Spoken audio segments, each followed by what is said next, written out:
Seguimos desde diferentes ángulos, temas que hemos estado tratando ya desde varias semanas. Y queremos en esta noche comenzar con otro de este tema de esta serie. Sin embargo, el tema de hoy va a ser presentado en dos partes. La estaremos completando el próximo martes, Dios mediante. Pudiéramos enfocarnos, porque queremos estar tratando el camino de Dios para salir de la confusión. El camino de Dios para salir de la confusión. Y estuve, mientras preparaba para el tema, estuve mirando de que unos autores hablando sobre este tema toman la idea como si fuera iniciar un vuelo en avión. Estoy seguro de que todos, si no todos, la gran mayoría en algún momento hemos viajado en avión. Algunos temerosos, otros no. Algunos no quieren sentarse en la ventanilla para no ver allá, otros sí prefieren sentarse en la ventanilla. Donde quiera que usted se siente cuando viaje en un avión, estoy seguro de que están familiarizados a las palabras que nos hablan en preparativos para despegar el vuelo, de que tenemos que abrocharnos los cinturones, apretar el cinturón, ajustarlo, nos dan todas las demás instrucciones. Bueno, por así decirlo, nosotros estamos en un vuelo hacia la salvación, hacia la gloria. Y cuando estamos en este vuelo, en esta tierra, dirigiéndonos, por así decirlo, a la Canaán celestial, estoy seguro que también otros que han volado en avión se han dado cuenta, recuerdan de que en algún momento el avión ha pasado por esas ráfagas de viento furiosas donde vienen esas bolsas de aire y ¡pum! El avión como que se baja y uno dice, ay, que se va a caer este avión. O empieza a bambolear el avión. No quiero traer malos recuerdos, pero sucede por unos momentos. Y confiamos de que el que está piloteando la nave, pues sepa llevar bien las circunstancias e ir adelante. Bueno, en este vuelo, por así decirlo, el vuelo de la salvación, estamos contentos porque realmente el capitán de la salvación es Cristo Jesús.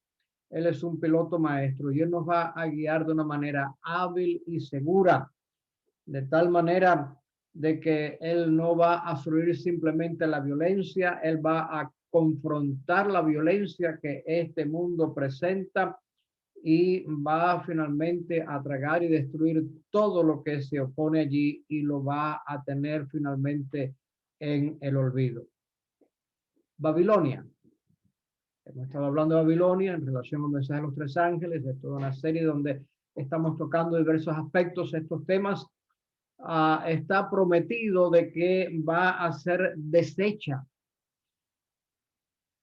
Un día fue formada y va a tener el proceso a la inversa, va a ser decreada, en vez de creada, decreada, a la inversa. Un día fue formada y va a ser deformada. Y saben, en cuanto al aterrizaje de este viaje de la salvación, está bien claro en la palabra de Dios que va a ser algo hermoso lo que nosotros vamos a experimentar. Un gozo para siempre.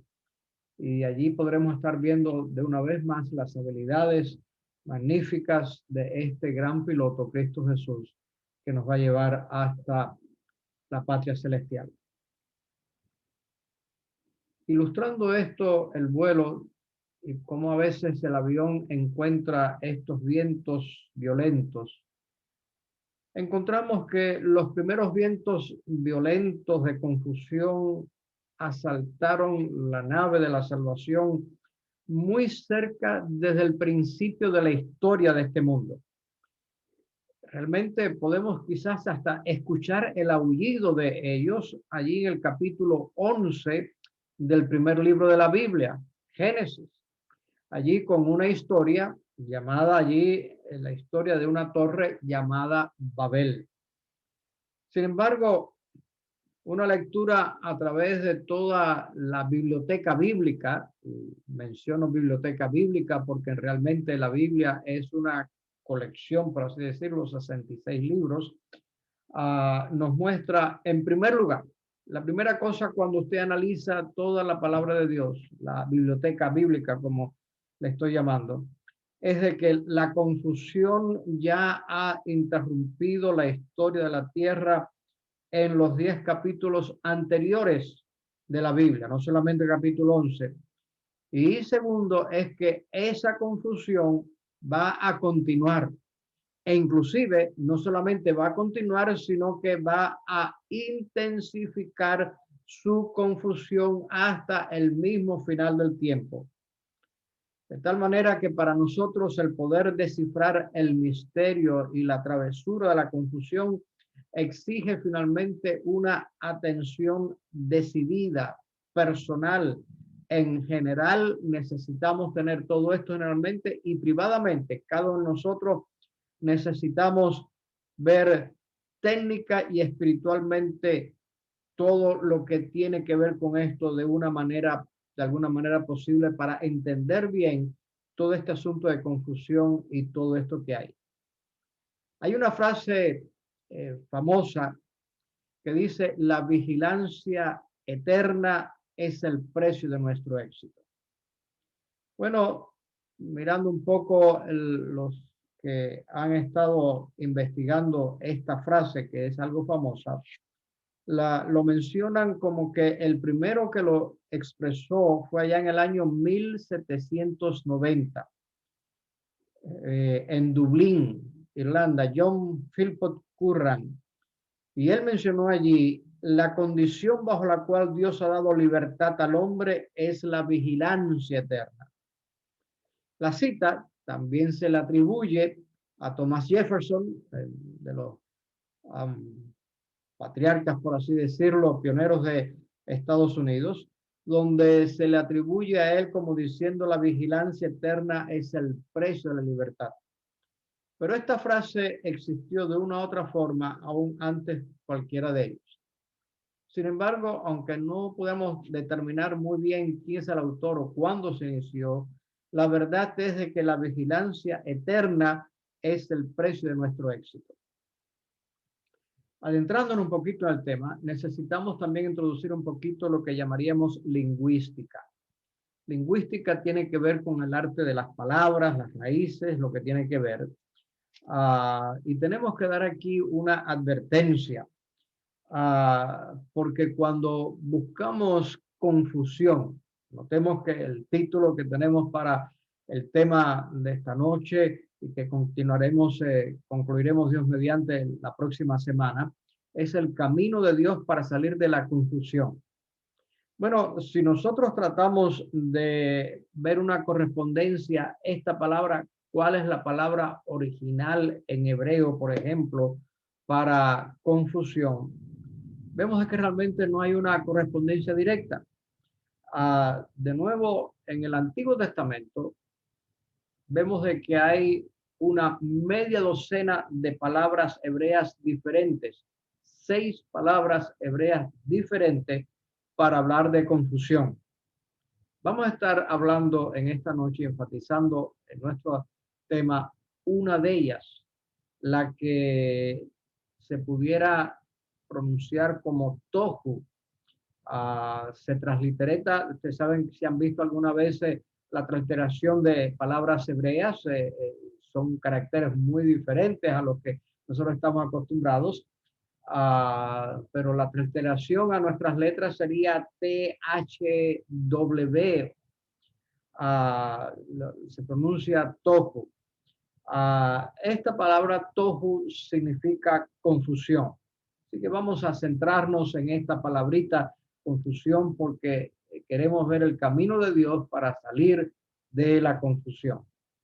Y cuando estamos hablando de tohu, inmediatamente vemos de que tohu es el vocabulario de Génesis capítulo 1, empezando la Biblia. Desde el comienzo de la Biblia, allí encontramos esta palabra, porque tohu significa allí sin forma. Comienza allí la palabrita a ver quién es Primer voluntario que quiere allí con su Biblia buscarnos allí en Génesis capítulo 1, versículo 2.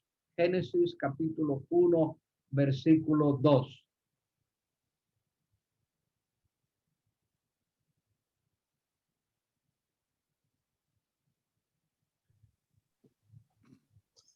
Y la tierra estaba desordenada y vacía, y las tinieblas estaban sobre la faz del abismo, y el Espíritu de Dios se movía sobre la faz de las aguas. Aquí tenemos, la tierra estaba vacía. Ese vacío desordenado es tohu, lo que está hablando allí. Antes de que Dios finalmente formara la tierra, antes que Dios llenara la tierra, y de nuevo a una nota bien cortita, con un pequeño paréntesis, cuando estudiamos la historia de la creación, vemos que los 3 primeros días de la creación, Dios hace los elementos, llenándolas, preparando los elementos, y los últimos 3 días de la creación, entonces lo que hace es llenar esos elementos que estuvo haciendo en los primeros 3 días. Podemos estar mirando eso en otro estudio que se puede hacer. De tal manera que antes de que Dios trajera luz del día, antes de que Dios trajera el sonido de la música y la danza, el movimiento, con todo lo que había allí un cielo estrellado, y sin embargo, debido a que Él quiso que este nuevo centro de vida tuviera algo propio, Él dijo allí algo que es lo que encontramos allí en Génesis capítulo 1, versículos del 6 al 8. A ver quién no lo lee. Luego dijo Dios: haya expansión en medio de las aguas y separe las aguas de las aguas. E hizo Dios la expansión y separó las aguas que estaban debajo de la expansión de las aguas que estaban sobre la expansión, y fue así. Antes de que Dios hiciera esto, y vemos aquí que está hablando primeramente donde hace la expansión, separa todo esto. Antes de que Dios hiciera eso, ¿qué es lo que había? Lo que había era tohu, era ese vacío, era esa nada, era esa confusión, estaba todo completamente. Una palabra similar es la que el profeta Isaías, para describir esto, presenta allí en Isaías 41:29. Isaías 41:29. Porque vemos aquí donde se utiliza un sinónimo paralelo de la palabrita tohu, que es la que presenta allí Génesis, diciendo que la tierra estaba desordenada y vacía, es ese estado caótico. ¿Quién nos lee allí Isaías 41:29? He aquí, todos son vanidad, y las obras de ellos nada. Viento y vanidad son sus imágenes de fundición. Dice que la obra de ellos es nada. Esa palabrita nada en hebreo es efes, y como dije, es un sinónimo paralelo de tohu. Y vemos allí de que Dios ahora, ese tohu que estaba todo vacío, Dios ahora lo llena con su creación. Él lo llenó la nada con un sol que realza la vida, llenó la nada, el tohu, con la vida y el canto de los pájaros que inspira el alma, llenó el tohu, la nada, con gigantes y leviatanes para jugar entre ellos o con ellos, lo hizo con las trompas de los elefantes, con los crines y rugidos de los leones, con la inteligencia humana, con los himnos de alabanza a Él, el Dios de quien solo se deriva toda forma, toda bondad y vida, el Dios de quien finalmente fluyen todas las bendiciones. La confusión, por lo tanto, y notemos de que nuestro estudio es el camino de Dios para salir de la confusión. La confusión, pues, es la vergüenza y la deshonra del potencial desperdiciado en nada. Bueno, la palabra de Dios presenta un ejemplo de lo que el rey Saúl pensaba. Esa no era la verdad, era como él pensaba. Y notemos de que el hijo del rey Saúl, Jonatán, tenía una amistad muy grande ¿con quién? ¿Recuerdan ustedes con quién tenía? Con David. Con David. Y Saúl, hablando de allí, él le menciona de que finalmente se iba a convertir en nada, era desperdiciado en nada a esa amistad que tenía Jonatán. Y Saúl pensaba que era una devoción irresponsable a ese joven llamado David. Allí se presenta en 1 Samuel, capítulo 20, versículo 30. Quien lo vea para poder ver cómo se utiliza el estar hablando todo esto y se aplica a situaciones reales de la vida. 1 Samuel, capítulo 20, versículo 30.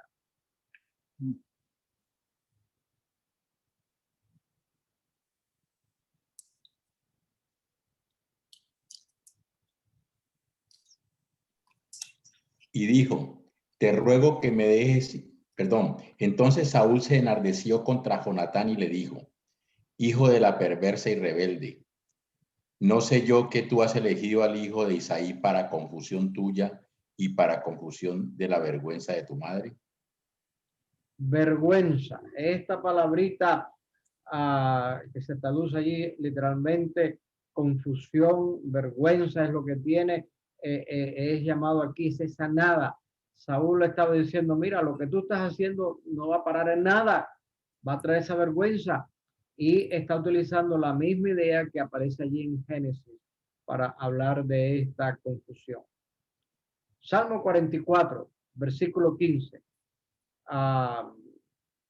Se presenta otra ejemplo aquí de cómo en este mundo de seres humanos terminan en eso. Salmo 44, 15.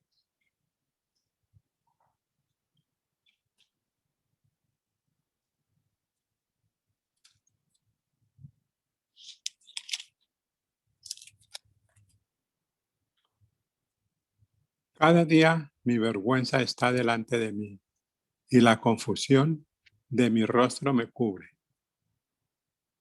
Si nosotros leemos el resto del Salmo, vemos aquí está hablando de la confusión y la palabra que utilizan es tohu, la que hemos estado hablando. Es esa humillación degradante de una nación invadida por fuerzas hostiles y reducida finalmente al desprecio de un hazmerreír internacional. Vemos ahí también de que en Isaías la confusión es la estupidez, es la insensatez de hacer ídolos para la adoración, cuando finalmente nosotros tenemos un Dios que nos involucra intelectualmente, que es dueño de todos los tiempos, estaciones y eventos, incluyendo las trayectorias, los fracasos, los triunfos de los siglos pasados y presentes, de todos los tiempos que hay allí. En contraste con los hacedores de ídolos y sus compinches, que finalmente dice van a ser todo es confusión. Isaías 45, 16. ¿Quién nos lo lee?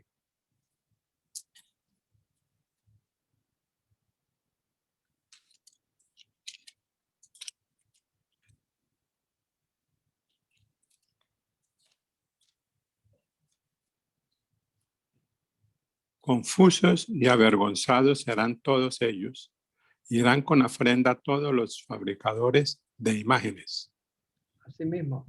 Isaías presenta ahí de que es la confusión, la estupidez de estos adoradores de imágenes, los que lo hacen y los que lo adoran.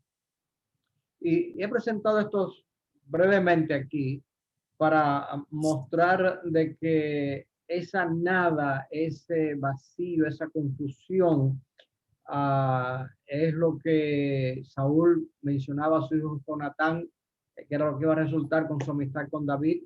Es también lo que Isaías presenta sobre los hacedores de ídolos, pero realmente el principal, el arquetipo de la confusión, a pesar de la fuerza convincente de Tohu y los otros términos que la Biblia presenta, no hay término más efectivo bíblicamente para poder transmitir la verdad que hay de ese fraude, de ese vacío y la plenitud que trae todo sobre la confusión es el término Babilonia.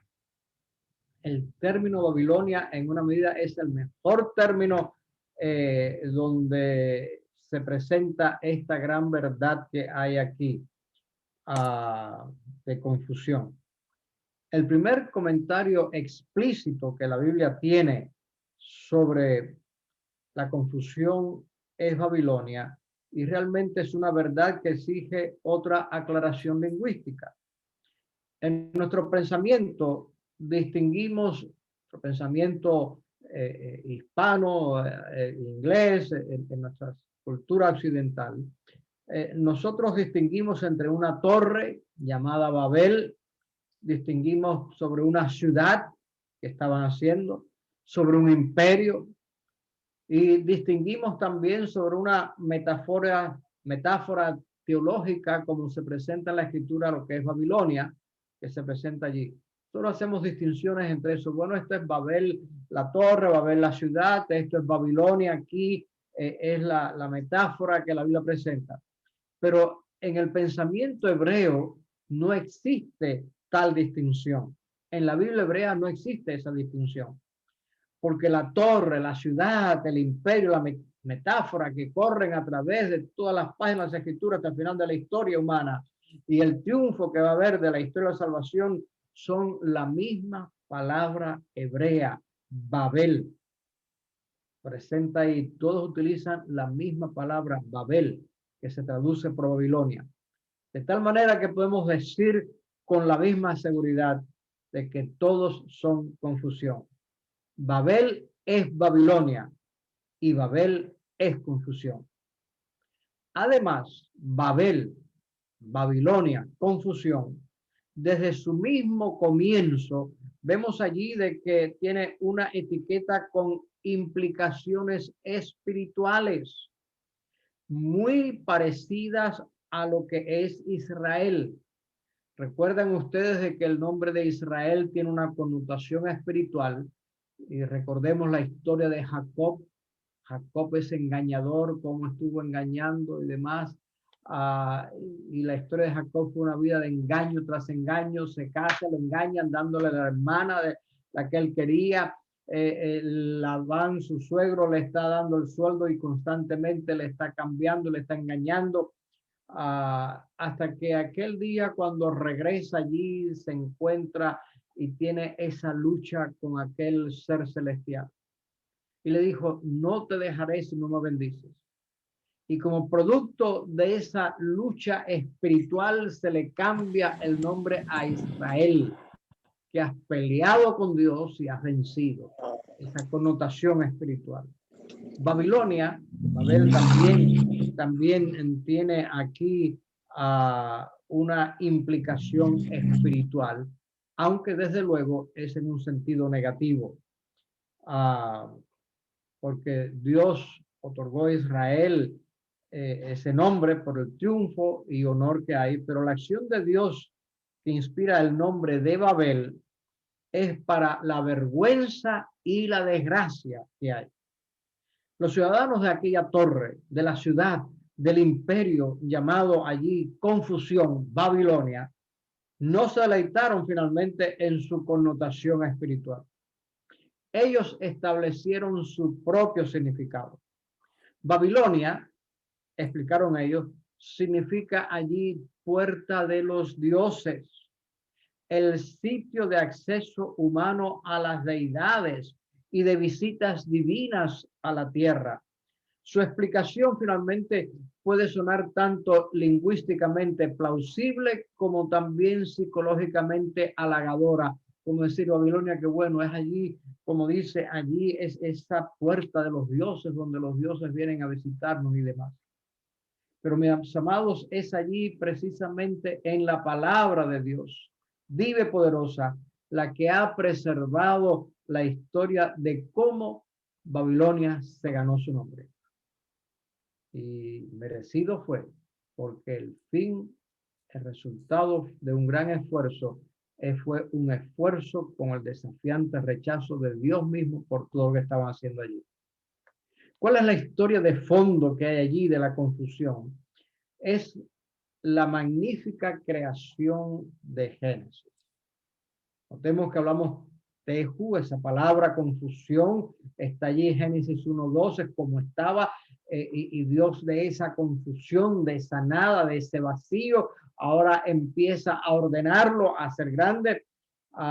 Ese es el trasfondo de lo que hay aquí. Dios de la confusión trae orden, trae belleza, trae cosas hermosas. Y vemos allí cómo finalmente Génesis capítulo 3 viene esa desobediencia patética en el capítulo 3 y finalmente la horrible destrucción del diluvio global allí en los capítulos 6 hasta el 8 de Génesis. 10 generaciones después de la impecable creación que Dios había hecho. Notamos allí de que Dios lloró con el corazón roto por esa expansión, ese atrincheramiento del mal en la civilización. Encontramos aquí de que no tomó mucho tiempo, simplemente como vemos allí son 10 generaciones lo que había. La maldad humana era algo muy grande sobre la tierra. Génesis capítulo 6, versículo 5 lo presenta allí. ¿Quién no lo quiere leer?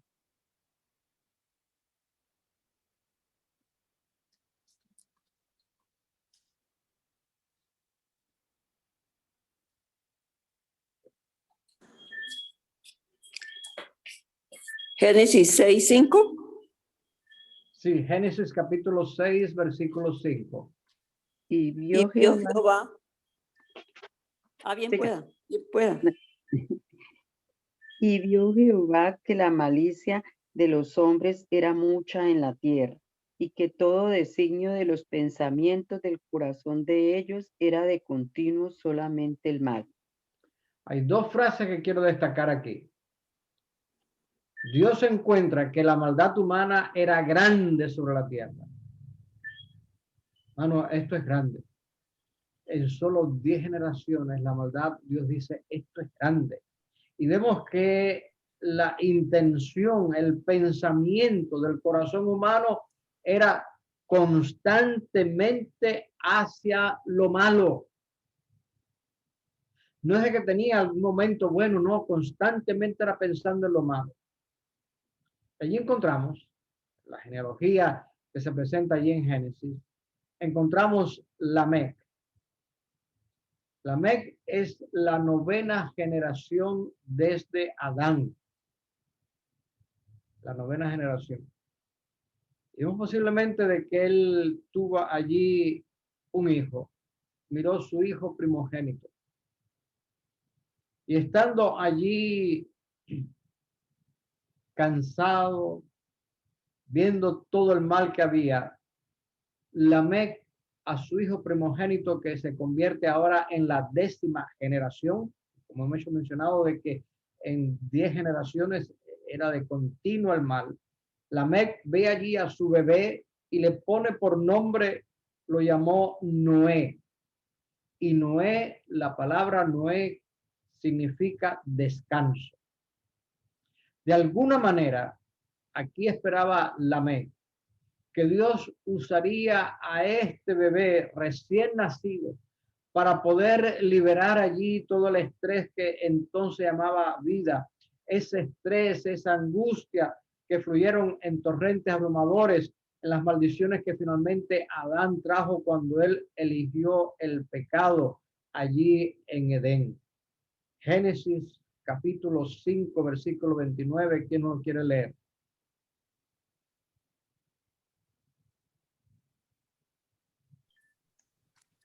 Y llamó su nombre Noé, diciendo, este nos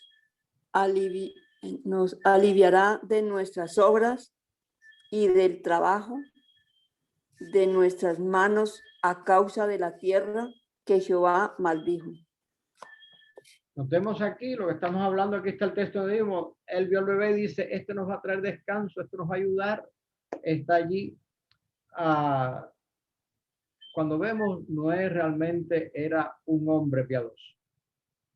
Uno a quien Dios estuvo mirando con favor. Génesis capítulo 6, versículo 8. ¿Quién no lo quiere leer? 6:8. Pero Noé halló gracia ante los ojos de Jehová. Ojalá Dios pueda decir eso de cada uno de nosotros, de que Dios halló gracia, miró bien, de tal manera que Dios usó la voz de Noé durante 120 años. Versículo 3 lo menciona allí, que no lo quiere leer. Versículo 3.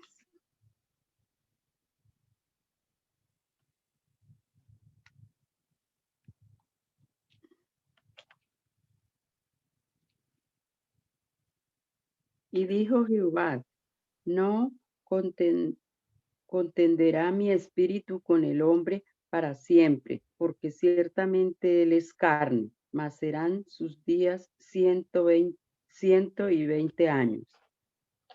120 años. Dios, esto es lo que vamos a dar, 120 años. De tal manera de que allí Noé recibió de Dios, estaba anunciando el respiro venidero cuando Dios comenzaría de nuevo todo. Allí enviaría Dios un diluvio que borraría la creación ahora pervertida de la faz de la tierra completamente, como menciona el versículo 1, que no lo quiere leer allí.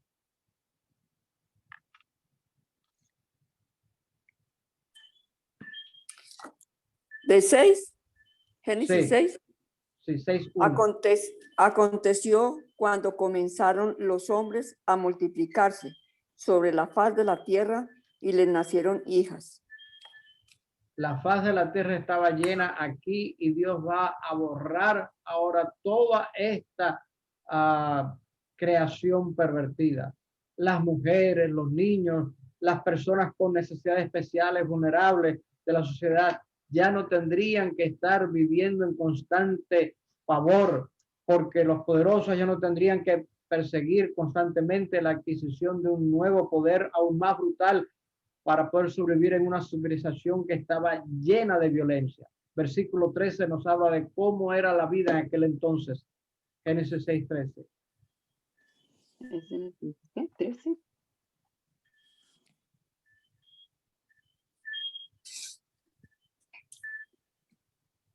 Y dijo Dios a Noé, el fin de toda carne ha venido delante de mí, porque la tierra está llena de violencia a causa de ello. He aquí que yo los destruiré con la tierra. Mis amados, yo espero que ustedes al ver estos textos empezamos a ver y dice, oye, pero si esto está como un retrato de lo que estamos viviendo hoy en día. Esto lo encontramos en todo el día, de que cada vez más los poderosos oprimen a todos por igual. Sin embargo, en medio de todo eso, se acercaba el descanso. Recuerden que la palabra Noé significa descanso. Lamec, el padre, pensaba de que allí su hijo iba a traer descanso y Dios iba a traer descanso finalmente de toda esa violencia que había. Pero en medio de eso, Dios da el mensaje. Aquel que decía que Dios iba a traer descanso para ahí y que predicaba para que la gente pudiera salvarse. Sin embargo, no muchos estuvieron muy contentos con ese gran ofrecimiento de Dios. No muchos estaban contentos de esa promesa de descanso que hay allí. No muchos les interesaba los medios de cómo finalmente Dios traería descanso. Porque finalmente el descanso va a venir flotando en un bote mientras una inundación destruye todo el mundo. La gente no encontraba esto racional, se reían. Noé estaba loco, la gente no se interesaba en el descanso y seguían cada vez más en la violencia que había en aquel entonces. La historia bíblica nos presenta muy bien de que todo fue destruido. Solamente Noé y su familia fueron salvos. Después de esa destrucción global del diluvio, Dios hace ahora un pacto categórico con Noé. Ese pacto está allí bien claro. Génesis capítulo 9, versículo 11. Dice, para Dios la tierra estaba llena de maldad y violencia.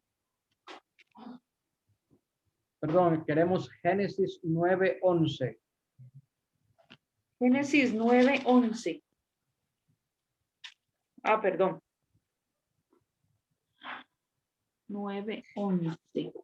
Mi alianza con ustedes no cambiará. No volveré a destruir a los hombres y animales con un diluvio. Ya no volverá a haber otro diluvio que destruya la tierra. Dios hace allí la alianza, como dice esa versión, hace su pacto con Noé.